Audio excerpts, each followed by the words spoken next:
প্রাপ্ত ভোট অনুযায়ী অন্যান্য দলেরও লোকজন থাকবে। তার মানে একটা দল এককভাবে চাইলেই সংবিধান যখন তখন পরিবর্তন করতে পারবে না। এই আলোচনায় আসলে ঐক্যমত্য হয়নি। ওনারা ওনাদের আগের পজিশনেই আছেন।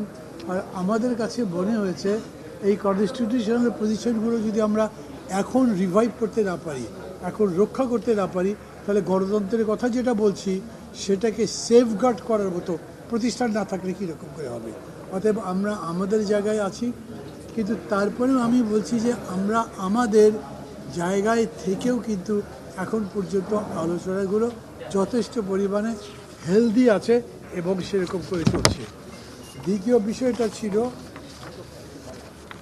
দ্বিকক্ষ বিশিষ্ট পার্লামেন্ট। এখানে দুটো বা তিনটা দল কেবল বিরোধিতা করেছে, যারা একেবারেই দ্বিকক্ষ চান না।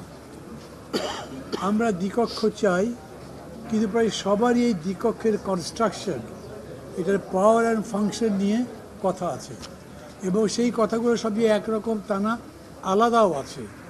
এবং এটার মধ্যে প্রধানত সমস্যাটা এরকম হয়েছে যে বিএনপির পক্ষ থেকে বলা হয়েছে লোয়ার হাউস হবে 300 আসনে, আগে যেরকম ছিল।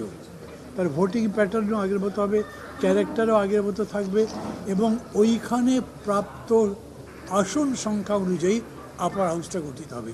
এইটাই মূল বিরোধের ব্যাপার হয়েছে। কারণ নিচে যে প্রপোর্শনে আসন পেয়েছে সেই প্রপোর্শনে যদি উপরে ওই আসনটা দেন, উপরে বলা হয়েছে 100 জন, তো তার মানে কি নিচের রেপ্লিকা হলো, তো নিচের প্রতিবিম্ব প্রতিচ্ছায়া যাই বলেন একই জিনিসের প্রতিচ্ছবি হচ্ছে। আমরা বলছি না এইটা না, আমরা আপার হাউসটাকে চাই যে এটা সংখ্যানুপাতিক হারে হোক।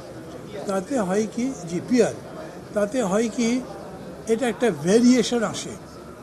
এমন নয় যে এতে মেজরিটি পার্টি যারা সরকার গঠন করবে তাদের সম্পূর্ণ কর্তৃত্ব নষ্ট হয়, কিন্তু এমন হতে পারে যে ব্যালেন্সের জন্য তাদেরকে অন্যদের দরকার হতে পারে। বিশেষ করে ধরেন যে কনস্টিটিউশন অ্যামেন্ডমেন্টের ব্যাপার যদি হয়, আমাদের প্রস্তাব হচ্ছে লোয়ার হাউসের 2/3 তো পাস হতেই হবে, আপার হাউসে আমরা ছাড় দিচ্ছি 51-49 হলেও পাস হবে, মানে সিম্পল মেজরিটি। সেই সিম্পল মেজরিটিতে যদি পাস হয় সেইখানে এমন হবে প্রাপ্ত ভোট অনুযায়ী অন্যান্য দলেরও লোকজন থাকবে।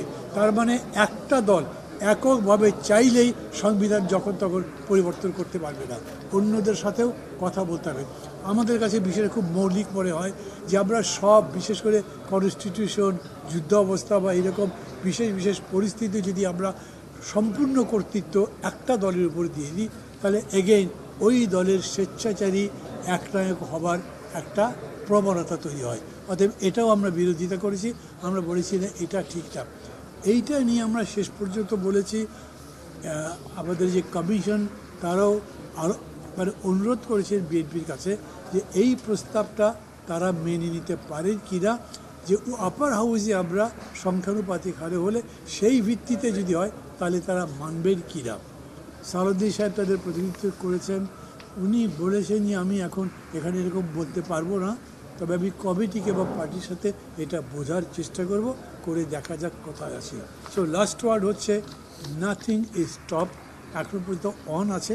আবার আমরা বসবো, চেষ্টা করব যদ্দূর সম্ভব ঐক্যটা গড়ে তুলে একমত হয়ে, যেটা ঐক্যমত্য কমিশন চেষ্টা করছে, আমরাও চেষ্টা করছি ঐক্যমত্যের ভিত্তিতেই যাতে আমরা এই পরিবর্তনটা করতে পারি।